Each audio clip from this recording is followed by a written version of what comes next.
আমরা ওই আজকে গোপন সংবাদের ভিত্তিতে এখানে আফিয়া ডেন্টাল কেয়ার, এটা হচ্ছে মোস্তফা টাওয়ার, ইউনিটি হাসপাতালের দ্বিতীয় তলা।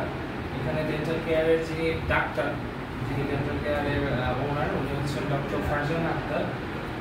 আমরা তথ্য পেয়েছি উনি যে বিএনপিসি রেজিস্ট্রেশন নাম্বারটা ইউজ করছেন ওইটা, ওই নাম্বারটা হচ্ছে ভুয়া নাম্বার, এবং ওই নাম্বারটা আমরা অনলাইনে সার্চ করে ওইটা তাসনিম কবির নামে একজন ডাক্তারের আইডি উনি যেটা ইউজ করছেন।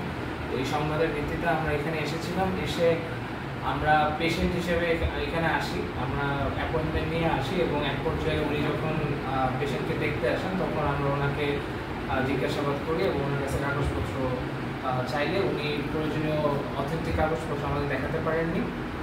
পরবর্তীতে এখানে সিভিল সার্জন মহোদয় প্রতিনিধি আছেন, উনি সকল কাগজপত্র যাচাই বাছাই করে নিশ্চিত হয়েছেন যে কাগজপত্রগুলো ফ্যাব্রিকেটেড, জাল কাগজপত্র।